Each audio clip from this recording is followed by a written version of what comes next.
So yeah, outline of my talk. How will my talk be proceeding? So it's like the scenario in India. Are we doing it the right way? Like the way we are learning English, are we doing it the right way? The second is finding a suitable approach. How should it be done?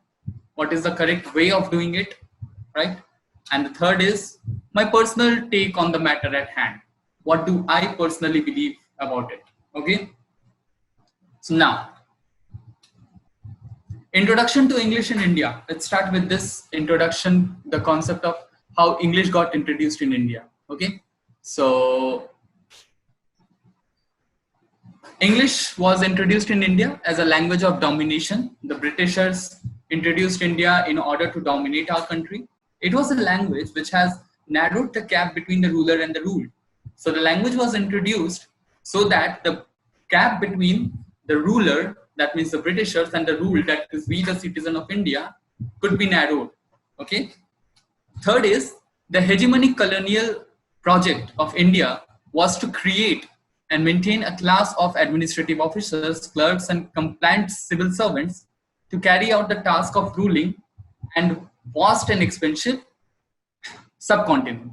So the entire motive of introduction of English in India by the Britishers was to create a sort of people who can comply with them.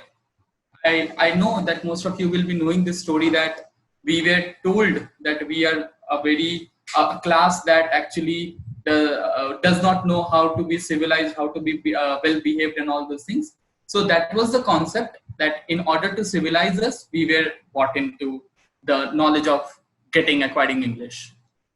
Now, what did Gandhiji say about all these things? Even in that situation, what was Gandhiji's take on this language, that English language that was coming? I don't want my house to be walled in all sides and my windows to be stuffed. I want the cultures of all the lands to be blown about my house as freely as possible. I would have our young men and women with literary tastes to learn as much of English and other world languages as they like, and expect them to give the benefits of their learning to India and to the world. Now, people had an optimistic mindset even then, as can be evident in Gandhiji's voice, that learning a language doesn't mean, disrespecting your own language or not learning your language or unlearning your language. It simply means opening your doors and windows to the introduction of new culture. Now, those were the old times. What is the situation in modern times? The value of English in modern India cannot be neglected, right? Scrace remarked that English is recognized as an important global or international language essential for professional employment and significantly a key component of the cultural capital of middle-class Indians. Now, job, opportunities, all those social status, for us middle-class society, it is through the acquisition of language. That means the English language. This in modern times can help us all attain our dreams. Now, in spite of knowing all these about the language, its importance, and all those things, what are the problems that India face in today's time? Very large population don't use English in daily life. That's the biggest problem. Not all of you will be using English in your day-to-day life, in your interaction, right? Second, those who come through the ADL medium, that is the rural language medium, find it difficult to cope with English medium at higher levels.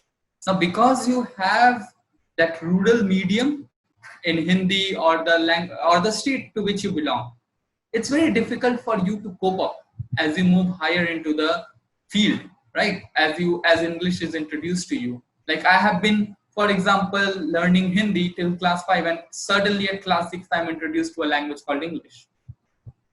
What will happen then, right?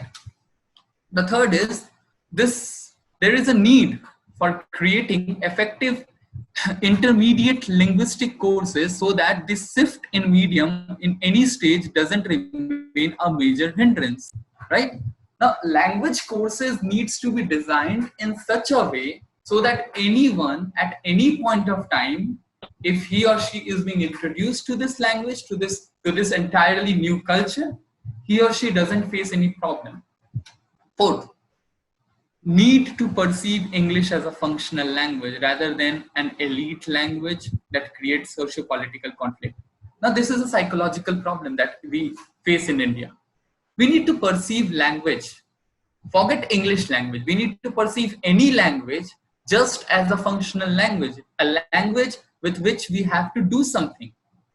Let's unburden ourselves with all the socio-political conflict that is there. What will the society do? What is the politics behind India? Should we consider that? I don't think we should, because learning a language is learning a new ability. And when you learn a new ability, you don't take societal or political considerations into account. Now, approaches to language teaching.